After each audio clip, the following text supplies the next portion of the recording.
Hi friends, বাবুস কিচেনে সবাইকে welcome করে আজ আমি আপনাদের সামনে আরও একটি রেসিপি নিয়ে হাজির হয়েছি।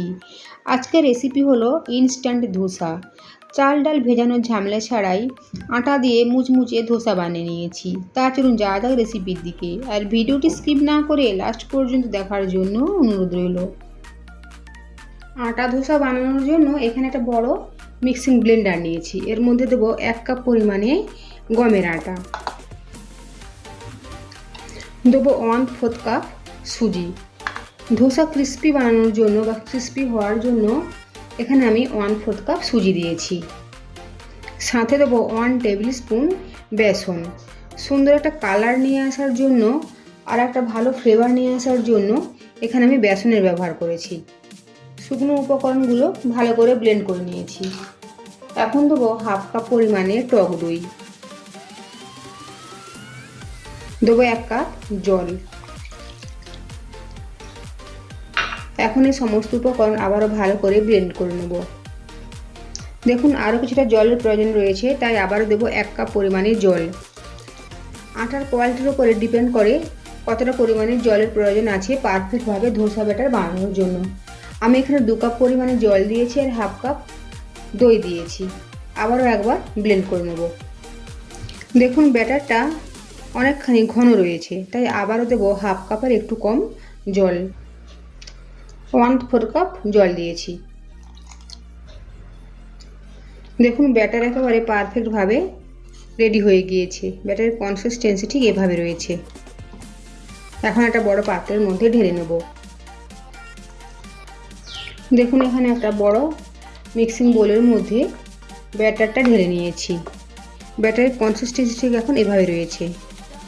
এখন আমি এই ব্যাটার 30 মিনিটের জন্য কভার করে রেখে দেবো। এই সময়ের মধ্যে মশলা ধোসার মশলা বা আলুর পুরটা বানিয়ে নেব। দেবো 2 চামচ মতো সাদা তেল। তেল গরম হয়ে গিয়েছে, তেলের মধ্যে এখন দেবো কালো সর্ষে। গ্যাসের ফ্লেম এখন একদম কমানো রয়েছে।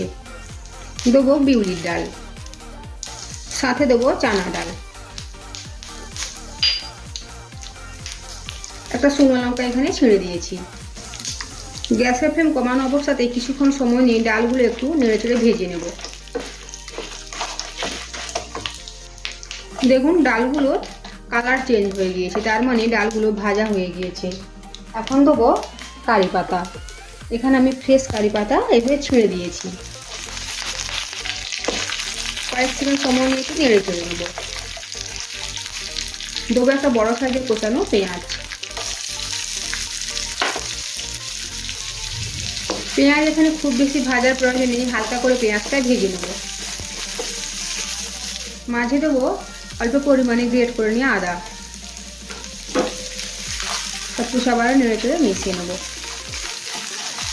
দেখুন পেঁয়াজ এখানে হালকা করে ভেজে নিয়েছি। এখন দেবো আগে থেকে সেদ্ধ করে রাখা আলু। এখানে আমি 2টো বড় সাইজের আলু প্রেসার কুকারে সেদ্ধ করে নিয়েছি। দেবো স্বাদ মতো লবণ, অল্প পরিমাণে হলুদের গুঁড়ো, দেবো অল্প পরিমাণে লাল লঙ্কার গুঁড়ো। এখন সমস্ত উপকরণ নেড়ে চেড়ে মিশিয়ে নেব। গ্যাসের ফ্লেম লো টু মিডিয়ামে রয়েছে। সমস্ত উপকরণ মিশিয়ে নিয়েছি। এখন গ্যাসের ফ্লেম একদম কমিয়ে রেখে প্রায় 2 মিনিটের জন্য আলুটা একটু ভেজে নেব। আলুটা ভেজে নিয়েছি। এখন গ্যাসের ফ্লেম অফ করে দেবো। 30 মিনিট পরে ফিরে এসেছি। দেখুন ব্যাটারের কনসিস্টেন্সি একটু ঘন হয়ে গিয়েছে। যেহেতু এর মধ্যে সুজি রয়েছে তাই অল্প পরিমাণে জল দেবো। একদম অল্প পরিমাণে জল দিয়েছি। একবার সব কিছু মিশিয়ে নেব। দেখুন ব্যাটারের কনসিস্টেন্সি ঠিক এভাবে হয়েছে। পারফেক্টভাবে তৈরি হয়ে গিয়েছে ধোসা বানানোর জন্য ব্যাটার। যেহেতু আমি এখন পুরোটা বানাবো না, তাই একটা পাত্রের মধ্যে আরও একটা বোলের মধ্যে ব্যাটারটা নিয়ে নেব। হাফ ব্যাটার এখানে একটা বোলের মধ্যে নিচ্ছি। এখন এই ব্যাটারের মধ্যে দেবো স্বাদ মতো লবণ, দেবো বেকিং সোডা একদম অল্প পরিমাণে, মানে এবার চুটকি হিসেবে ধরলে 2 চুটকি মতো এখানে আমি বেকিং সোডা দিয়েছি। সব কিছু এখন মিশিয়ে নেব। প্রায় 1 মিনিট মতো সময় নিয়ে মিশিয়ে নেব। দেখুন ঠিক এভাবে ব্যাটারের কনসিস্টেন্সি হয়েছে। ধোসা বানানোর জন্য মিডিয়াম ফ্লেমে তাওয়া গরম করে নিয়েছি। এখন তাওয়ার মধ্যে দেবো অল্প পরিমাণে একটু সাদা তেল।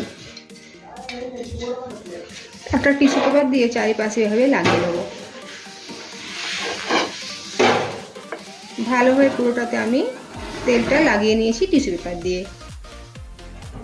এর ওপর এখন একটু জলের ছিটা দেব। আবারও টিস্যু পেপার দিয়ে মুছিয়ে নেব। এখন দেবো ব্যাটার।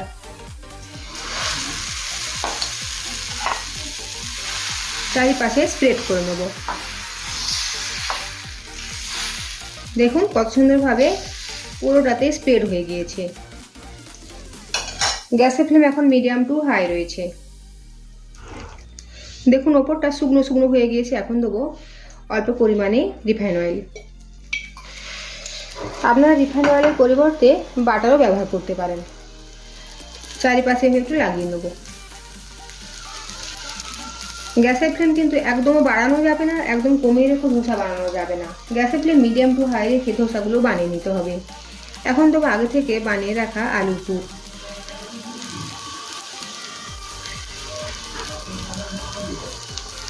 দেখুন চারিপাশ থেকে কীভাবে ব্রাউন ব্রাউন হয়ে গিয়েছে, তার মানে তলার দিকটা হয়ে গিয়েছে। এখন ভাঁজ করে নেব।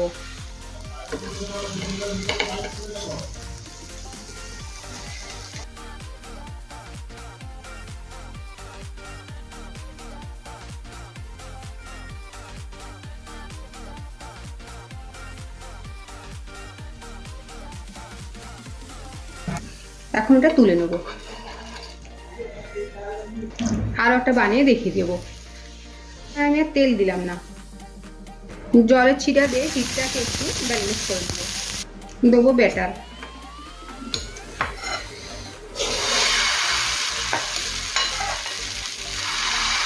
পুরোটাতে স্প্রেড করে নেব।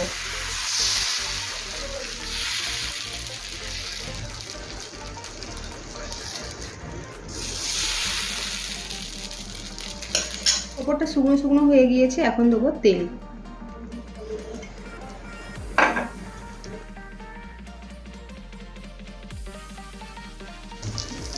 দেবো আলুর পুর।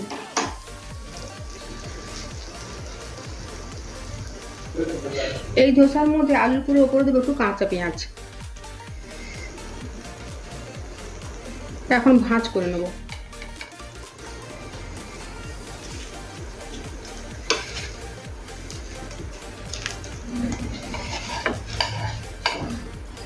তৈরি হয়ে গিয়েছে ইনস্ট্যান্ট আটা ধোসা। আজকের আমার এই রেসিপি যদি ভালো লেগে থাকে তো অবশ্যই লাইক শেয়ার ও সাবস্ক্রাইব করার জন্য অনুরোধ রইল। আর পাশে থাকা বেল আইকন প্রেস করার অনুরোধ রইল আমার প্রতিদিনের ভিডিওর আপডেট পাওয়ার জন্য। ভালো থাকবেন, সুস্থ থাকবেন। ফিরে আসছি অন্য কোনো রেসিপি নিয়ে। আর ভিডিওটি লাস্ট পর্যন্ত দেখার জন্য ধন্যবাদ।